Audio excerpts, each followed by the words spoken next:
نحمده ونستعينه ونستغفره ونؤمن به ونتوكل عليه ونعوذ بالله من شرور أنفسنا ومن سيئات أعمالنا من يهده الله فلا مضل له ومن يضلله فلا هادي له وأشهد أن لا إله إلا الله وحده لا شريك له وأشهد أن سيدنا ونبينا ومولانا محمدا عبده ورسوله صلى الله تعالى عليه وعلى آله وأصحابه وسلم تسليما كثيرا كثيرا أما بعد برادران اسلام،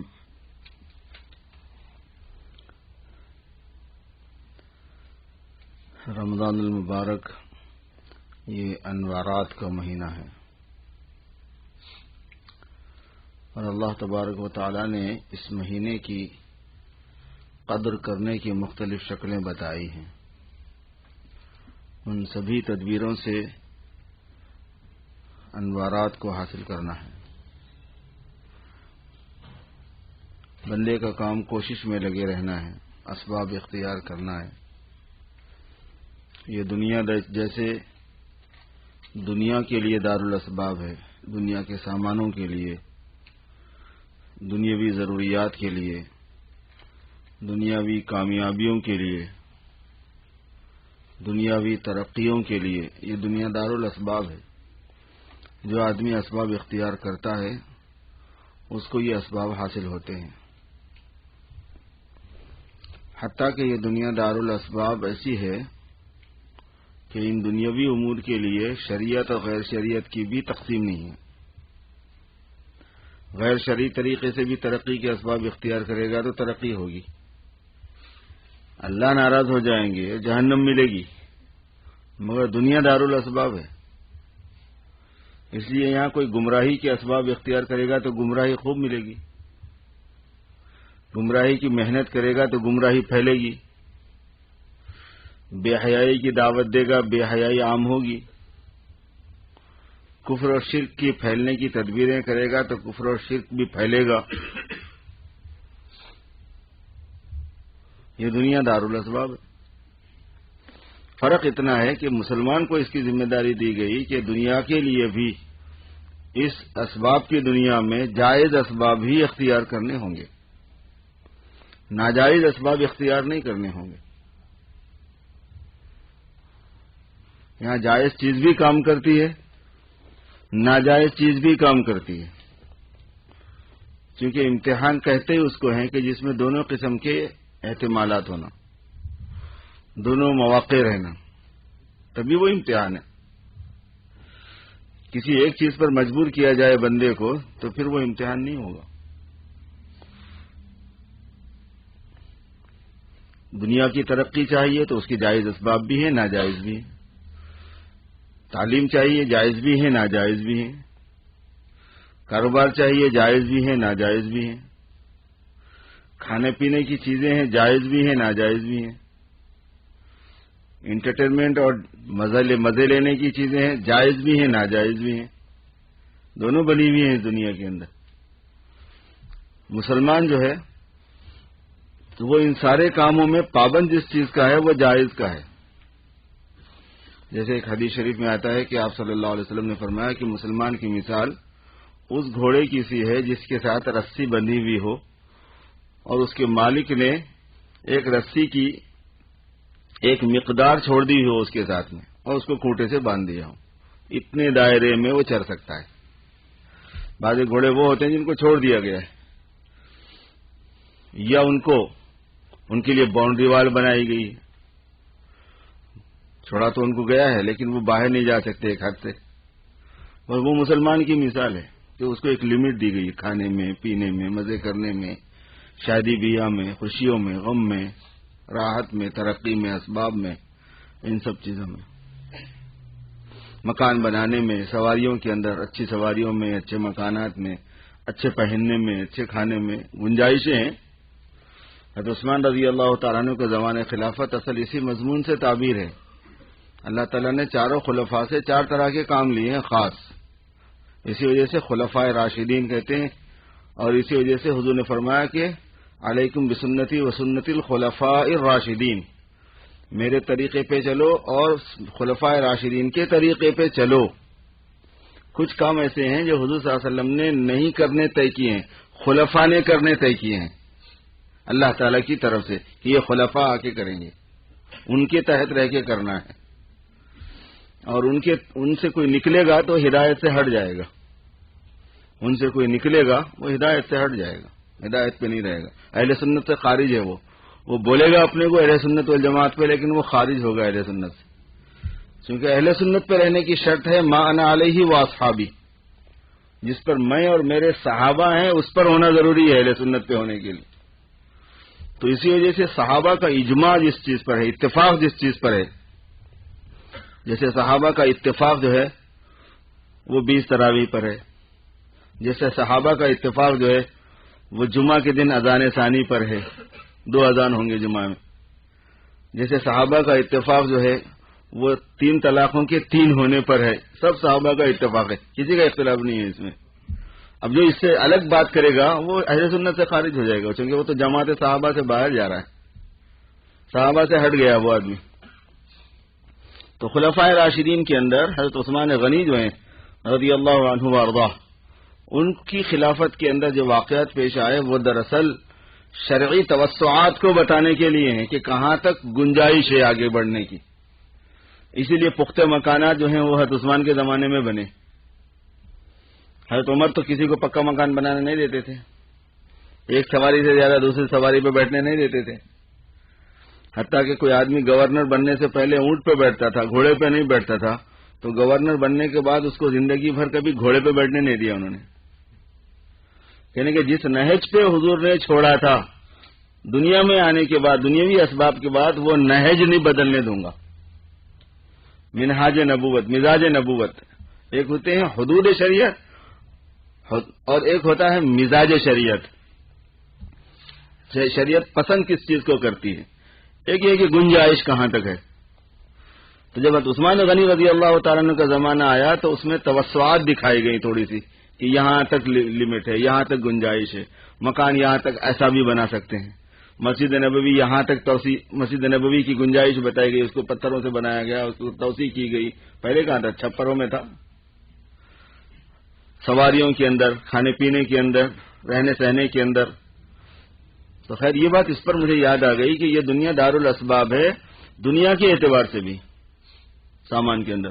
ہم جس بات کے ذمہ دار ہیں وہ یہ ہے کہ ہر دنیاوی کام شرعی حدود میں کیا جائے. اس کی کچھ قیدیں بنی ہوئی ہیں جو علماء سے معلوم ہو سکتی ہیں کہ بھئی اس کا یہ سرکل ہے، اور اسی وجہ سے کوئی آدمی بغیر علماء کو پوچھے ہوئے دین پر چل نہیں سکتا. یہ طے ہے بات. کوئی یہ چاہے کہ میں خود ہی دین پہ چل جاؤں گا، معلوم کر لوں گا، یہ اس کی غلط فہمی ہے. اور جب آنکھ کھلے گی پتہ چلے گا کہ میں تو کتنے بڑے فراڈ اور دھوکے میں تھا، تو اس وقت علاج نہیں ہو سکتا. فسوف ترى اذا انكشف الغبار افرس تحت رجلك ام حمار. جب غبار چھٹ جائے گا تو پتہ چلے گا کہ گدھے پہ سوار تھے کہ گھوڑے پہ سوار تھے. تو یہاں سواری جس وقت ہو رہی ہے نا، اسی وقت پوچھ پاچھ کے کر لو، تھوڑا سا علماء سے پوچھ لو. کاروبار میں، خوشیوں اور غمیوں میں، شادی بیاہ کے موقع پر، تقریبات میں، فنکشنوں میں، دعوتوں میں، اس کی حدود ہیں. یہ تو نہیں کہ خوشی ہے، آج شادی ہے بیٹی کی، بیٹے کی، خود اپنی بہن کی، اپنے بھائی کی شادی ہے، شادی میں جو چاہے مستی کر سکتے ہیں، وہی شادی کا موقع ہے. ایسے موقع پر زیادہ تنگ مت کرو، ایسے موقع پر زیادہ شریعت کو بیچ میں مت لاؤ، ایسے موقع پر زیادہ سنت بیچ میں مت لاؤ. ایک مسلمان جب ایسا بولتا ہے نا ایسے موقع پر، تو وہ مسلمان باقی بھی نہیں رہتا ہے، غیر مسلم ہو چکا ہوتا ہے.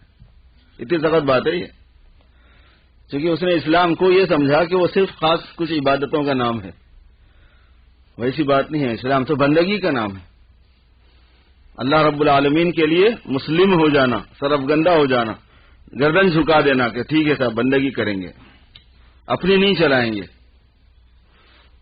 تو جیسے یہ دنیا کے لیے دارالاسباب ہے، ایسے ہی یہ دنیا دین کے لیے بھی دارالاسباب ہے.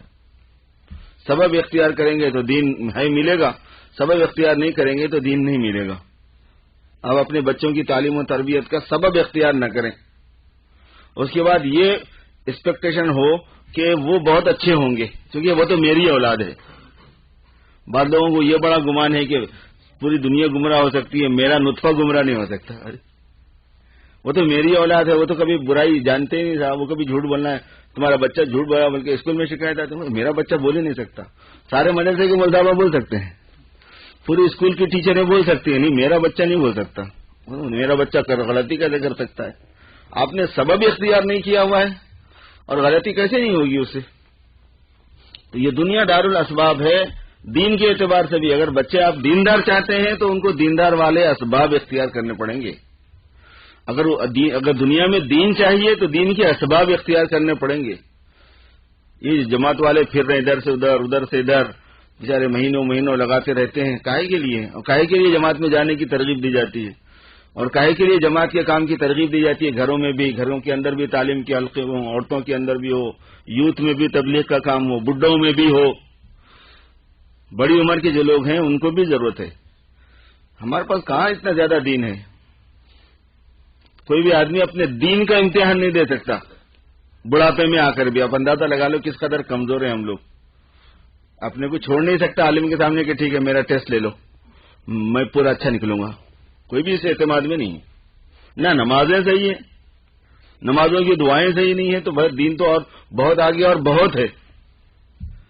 معاملات ہیں، معاشرت ہے، اخلاق ہے، بہت سی چیزیں ہیں، اور کلچر ہے. کلچر کو دین سے خارج کیا ہوا ہے کہ کلچر ایک الگ دنیا کا کلچر ہوتا ہے. یہ دین میں کہاں کلچر ہوگا؟ بھائی حضور پاک صلی اللہ علیہ وسلم بغیر کلچر کے چھوڑ کے گئے امت مسلمہ کو. حضور بغیر کلچر کے چھوڑ کے گئے. اور دوسری چیزوں میں تو آپ دین کو اختیار کریں اور کلچر میں دین کو اختیار نہ کریں تو قرآن پاک کی اس آیت کا کیا مطلب ہوگا؟ افتؤمنون ببعض الکتاب وتکفرون ببعض. تم کتاب کے بعض حصے پر ایمان لاتے ہو اور بعض حصے کا کفر کرتے ہو. کلچر بھی اسلامی لینا پڑے گا، اور بغیر کلچر اسلامی لیے کہ مسلمان رہتے بھی نہیں. اگر کلچر جو ہے عقیدوں سے کم چیز ہے، عقیدے سب سے بڑی چیز ہوتی ہے، لیکن کلچر محافظ ہوتا ہے دین کا. اس کے بغیر دین بچا نہیں کرتا. قوموں کا دین نہیں بچتا، نسلوں کا دین نہیں بچتا، اپنا دین نہیں بچتا.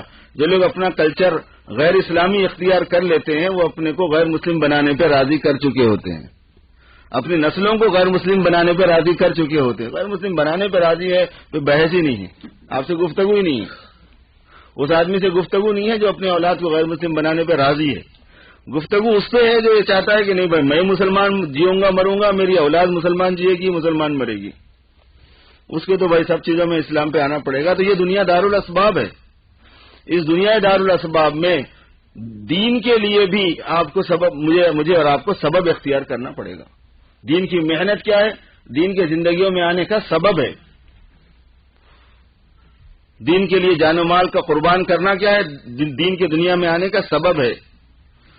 دینی انسٹیٹیوٹ کا چلانا کیا ہے؟ دین کے دنیا میں آنے کا اور دنیا میں پھیلنے کا سبب ہے. دینی ادارے ہونا کیا ہے؟ حافظوں کا تیار ہونا، عالموں کا تیار ہونا دین کے دنیا میں رہنے کا سبب ہے. عالم اگر نہیں رہے گا دنیا میں، عالم پیدا نہیں ہوتا رہے گا تو دین نہیں بچے گا. دین کے سارے کام عالم ہی کرے گا. دعوت کا کام عالم نے کیا تھا، جاہل نے نہیں کیا تھا. تعلیم کا کام عالم نے کیا، جاہل نے نہیں کیا. تصوف کا کام عالم نے کیا، جاہل نے نہیں کیا. عالم اگر پیدا ہوتے نہیں رہیں گے دنیا میں دین نہیں رہے گا، تبلیغ بھی نہیں رہے گی، کیونکہ وہ کام عالم ہی کرتے ہیں. یہ دنیا دارالاسباب ہے. تو اسی وجہ سے رمضان کا مہینہ اسباب میں سے ہے انوارات کے حاصل کرنے کا. اسی لیے اس میں روزہ بھی ہے، اسی لیے اس کے اندر تراویح بھی ہے، اسی لیے اس کے اندر اعتکاف بھی ہے، اسی لیے اس کے اندر احیاء لیالی ہے، راتوں کو زندہ کرنا. طاق راتوں کو زندہ کرنے کا خاص حکم ہے. اسی لیے اس میں قرآن پاک کی تلاوت کی کثرت ہے. اور اللہ پاک نے یہ کیا کہ بتا دیے کہ یہ کام کرنے کا سیزن ہے، اور جو رکاوٹیں ہیں ان کو ختم کیا. رکاوٹ کیا ہے؟ نفس ہے، شہوت ہے، پیٹ ہے، شرمگاہ ہے، جذبات ہے. یہ رکاوٹ ہے اصل میں. اس کے لیے اللہ تبارک و تعالی نے ترتیب بدل دی کہ یہ تو بھوکا تو اس کو مار نہیں سکتے، مر جائے گا. عادت بدل دو اس کی، کھانے پینے کی عادت بدل کے ترک عادت کرا کے مجاہدہ کرا دیا. اس مجاہدے سے اللہ تبارک و تعالیٰ نے یہ بات پیدا فرما دی کہ اب تمہارے لیے شیاطین جو ہیں وہ بند کر دیے گئے اور تمہارا اپنا جو شیطان ہے جو کہ نفس ہے اصل، اس کو جو ہے نا تھوڑا سا اس کو قابو میں کر لیا ہے. کھانا بھی دیا، پانی بھی دیا، اس کی مرضی کے ٹائم پہ نہیں دیا، اپنی مرضی کے ٹائم پہ دے دیا ہے.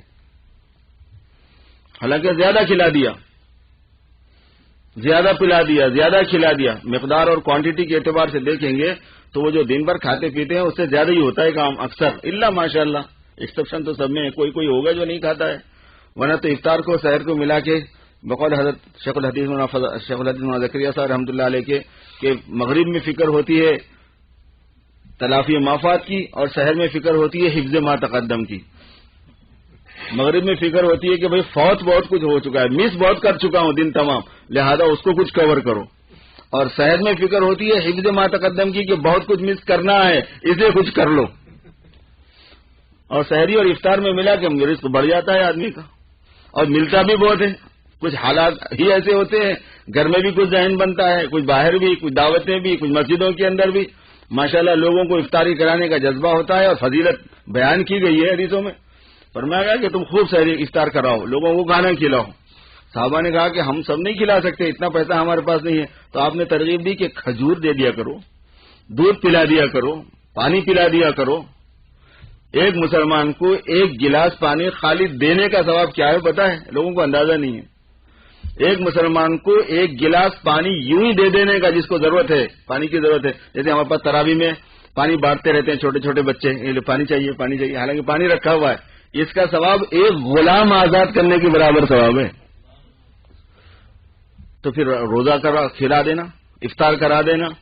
یہی وجہ ہے کہ ماشاءاللہ مسجدوں میں بھی خوب افطاری آتی ہے. یہ سب کے سب کیا ہے؟ جتنے لوگ افطاری کرائیں گے سب کو روزے داروں کا ثواب مل جاتا ہے، جو اس کا اپنا روزہ تھا اس کا ثواب، اور جتنے روزے تیرے روزے سے لوگ افطاری کریں گے ان کا ثواب ملے گا. جب لوگوں کو حقیقت کا صحیح پتہ ہوتا ہے نا تو بعض اوقات لڑائی ہو جاتی ہے. ایک مرتبہ ہماری جماعت بھوپال گئی ہوئی تھی. بھوپال میں ایک صاحب نے افطار کی دعوت کرا دی، دعوت کر دی کہ افطار ہمارے پاس کر لو. ہم لوگ ساری جماعت والے پہنچے وہاں کھانے کے لیے. اتفاق سے جو ہمارے امیر صاحب تھے ان کے ساتھ چند کھجور تھے، انہوں نے اپنے ساتھ رکھے ہوئے تھے سفر کے لیے. تو افطاری کے موقع پر انہوں نے اپنے کھجور کھول لیے، سب کے ان کے افطاری کے ساتھ میں ملا دی. بس جناب اس کا پارا وہ چڑھا ہے، جماعت والوں پہ ایسا ناراض ہو گیا، اس نے ایسی گالیاں دی موٹی موٹی، بےہودے لوگ ہو، بدتمیز ہو، ان پڑھ ہو، نکل جاتے ہو جماعت میں، پیٹ میں الف نہیں ہوتا، یہ وہ. کہنے کہ جب میں نے دعوت کی تھی افطار کی تو تمہارے روزے کا ثواب تم کیسا لے رہے ہو؟ مجھے افطاری میرے چاہے میں چاہے پانی پی رہا ہوں، میں چاہے سوکھا کھجور کھلاؤں، تمہیں میرے روزے سے میرے افطار سے تمہیں افطار کرنی پڑے گی تاکہ تمہارے روزوں کا ثواب ملے. اور تم نے قبول کی ہے میری دعوت. جب میں نے دعوت دی، آفر کیا تو تم نے قبول کر لیا تو اس کا مطلب ایگریمنٹ ہو گیا کہ تم اپنے روزے کا ثواب مجھے دینا ہے. اب بڑا لڑا وہ، آدھے گھنٹے تک لڑتا رہا، ہم نے کھانا نہیں کھایا بعد میں. اب پوری جماعت ناراض ہو گئی تھی، کہیں گے یہ کیا تمیز ہے، طریقہ ہے دعوت دینے کا، کھانا کھلانے کا بھی کوئی طریقہ ہوتا ہے. مگر یہ ہے اس کے دماغ میں یہ تھا کہ افطار کرانے کا ثواب مجھے لینا ہے ان پوری جماعت کے، اور بڑا لڑنے لگا تھا. خیر ویسا بھی نہیں ہے جیسے اس نے سمجھا تھا. اصل یہ کہ جتنے بھی لوگ شریک ہوں گے، جو آدمی افطار میں حصہ لے گا اللہ پاک اس کو افطار کا ثواب دے گا. اور افطار کا حضور نے کیا ثواب دیا؟ جو روزہ رکھنے والا ہے اس کا پورا ثواب ملے گا بغیر اس روزے دار کے ثواب میں کمی کے. من غیر ان ينقص من اجورهم شيء، بغیر اس کے کہ ان کے ثواب میں کسی قسم کی کمی کی جائے. یہ مبارک مہینہ ہے میرے دوستو، تو تراویح کا مہینہ ہے، قرآن پاک کی تلاوت کثرت سے کرنے کا مہینہ ہے. جتنی زیادہ رات میں دن میں، بس آدمی موقع کو ضائع نہ کرے، چانس کھوئے نہیں کوئی. پڑھنے کے اعتبار سے، سننے کے اعتبار سے جتنا زیادہ آدمی کے لیے ممکن ہو قرآن پاک کی تلاوت کرنا، اتنا زیادہ قرآن پاک کی تلاوت کر لے. احیاء لیالی ہے، راتوں کو زندہ کرنا، راتوں کو جاگنا، بڑی ترغیب دی گئی ہے اس کی. تو کیا یہ گیا ہے کہ اعمال بتا دیے گئے ہیں کہ دیکھو اس میں یہ کرنے ہوتے ہیں. اور اللہ پاک کی طرف سے یہ انتظام ہوا ہے مجاہدے کا کہ جو رکاوٹ ہے اصل اس کو ختم کر دیا گیا. اب تمہارے اوپر ڈیپینڈ ہے کہ تم کتنا کماتے ہو. جو رکاوٹ، اللہ کو معلوم ہے کہ بندے کے لیے اصل روکنے والی چیز کیا ہے، اس کا نفس ہے، شیطان ہے. یہ دو چیزیں اصل ہیں. تو شیطانوں کو بھی بند کر دیا جاتا ہے کہ جو مردہ ہوتے ہیں، مردۃ الشیاطین، سرکش شیاطین جو ہوتے ہیں ان کو بند کیا جاتا ہے، سب کو نہیں بند کیا جاتا. اور نفس کے لیے اللہ پاک نے یہ انتظام فرمایا کہ کھلا بھی دیا پلا بھی دیا اور اس کے ساتھ ساتھ عادت بدلتی ہے، اور نفس کو عادت چھوڑنا ہی مشکل ہے اصل میں. جس چیز کی عادت ہو گئی اس کو چھوڑنا نفس کے لیے گراں ہوتا ہے. جو دین پر چلنا ہمارے لیے مشکل ہے اس کی وجہ یہ ہے کہ دین پر چلنے کی عادت نہیں ڈالی. اگر آپ شریعت کے احکام میں غور کریں گے تو یہ بات آپ کو ایک بہت بڑے لاجک کے طور پہ مل جائے گی. حضور پاک صلی اللہ علیہ وسلم فرما رہے ہیں کہ 7 سال کے بچے کو نماز کی تعلیم دو، جب 10 سال کا ہو جائے تو سختی کرو نماز پڑھنے پر. مارنے کی پاسبلٹی ہے تو مارو، جس ملک میں نہیں مار سکتے وہاں مارو مت، سختی کرو. یہ خود بخود نکلتا ہے، حدیث شریف میں سب نہیں رہتا، یہ خود تھوڑا بہت سمجھ لینا پڑتا ہے اپنے کو. حدیث میں تو یہ ہے کہ جب 7 سال کا ہو جائے تو نماز کی تعلیم دو، اور جب 10 سال کا ہو جائے تو اس کو مارو نماز پڑھنے پر، نماز کے سستی کرنے پر، کہ مار کے نماز پڑھاؤ اس کو.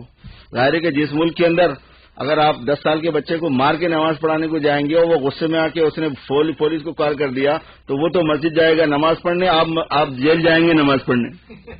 وہاں جا کے بھائی تم یکسوئی سے پڑھو ذرا اطمینان سے سکون سے، تو وہاں تو آپ مار نہیں سکتے، یہ کام نہیں کر سکتے. مگر اتنی بات سمجھ میں آ گئی کہ تاکید کا حکم ہے.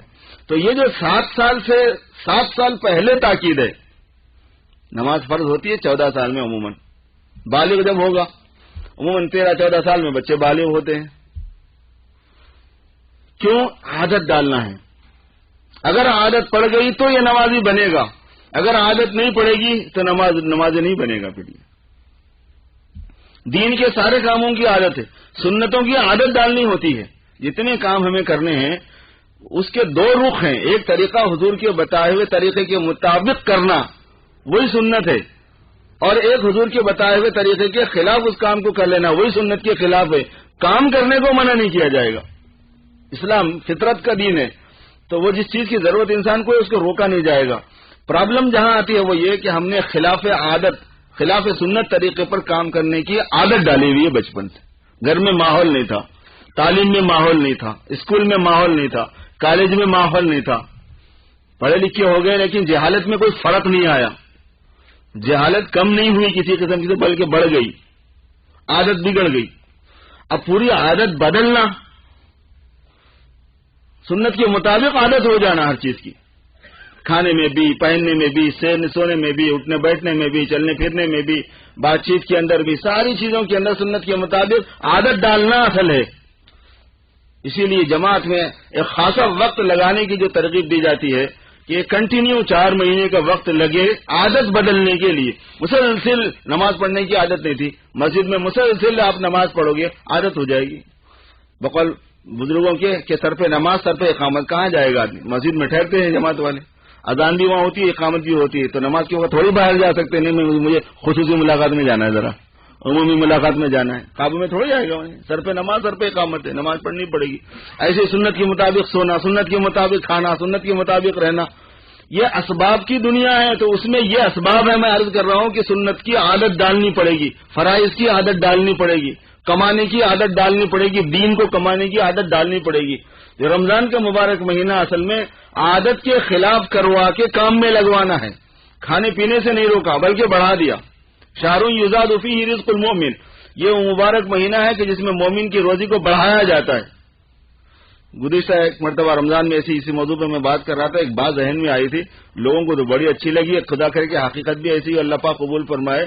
ہم سب لوگوں کا رمضان میں رزق جو ہے نا وہ عموماً بڑھ جاتا ہے. شہر یزاد فیہ رزق المومن، تو جس کی روزی بڑھ جاتی ہے رمضان میں، خوب کھانے پینے کو ملتا ہے، اس کے مومن ہونے کی علامت ہے. حضور فرما رہے ہیں کہ یزاد فیہ رزق المومن، مومن کا رزق بڑھ جاتا ہے. اب اپنے اوپر ڈاؤٹ آتا رہتا ہے کہ ہمارا ایمان ہے کیسا، ہم ایمان والے بھی ہیں یا نہیں ہے. ہمارا ایمان تو اتنا کمزور ہے، اتنا گڑبڑ ہے، اس میں اتنے جھول ہیں، اس میں اتنے سوراخ ہیں کہ ہمارا ایمان ہے، ہمارے پاس ایمان ہے بھی نہیں بھی، کیسے جانیں گے؟ اس میں سے جاننے کی ایک علامت یہ بھی ہے کہ رمضان کیسے گزر رہا، خوب مل رہا ہے کھانے پینے کو افطار میں. اس کا مطلب یہ کہ مومن ہے اپن، کیونکہ حدیث میں ہے شہر یزاد فیہ رزق المومن. یہ وہ مبارک مہینہ ہے کہ جس میں مومن کی رزق کو اضافہ کر دیا جاتا ہے، رزق بڑھا دیا جاتا ہے، ٹائم بدل دیا جاتا ہے، مجاہدہ بن گیا، ترک عادت ہو گئی، مجاہدہ بن گیا. تو اسی وجہ سے میرے دوستو، رات میں جاگنے کا کام ہو کہ دن میں روزہ رکھنے کا کام ہو، بھوک میں کام کرنے کا کام ہو، قرآن پاک کی تلاوت کرنے کا کام ہو، احیاء لیالی کا کام ہو، تحری لیلۃ القدر کا کام ہو، کثرت سے قرآن پاک پڑھنے کا کام ہو، زکوٰۃ نکالنے کا کام ہو، صدقات کرنے کا کام ہو، یہ سارے کے سارے ایسے ہیں کہ اللہ تبارک و تعالیٰ نے ایک موقع بنایا ہے رمضان کے مبارک مہینے کو، اور جو رکاوٹیں ہیں ان کو دور کیا، پھر اس کے بعد ہمیں چھوڑ دیا۔ اب یہ تمہارے اختیار کی بات ہے کہ تم کتنا کماتے ہو، اس لیے زیادہ سے زیادہ اس موقع سے ہم بھرپور فائدہ اٹھائیں۔ اللہ تعالیٰ مجھے اور آپ کو سب کو عمل کی توفیق عطا فرمائے۔ سنتیں پڑھ لیجیے۔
ایک دعا کے لیے درخواست آئی ہے، صوفیہ احمد صاحبہ کی صحت یابی کے لیے دعا کی درخواست ہے۔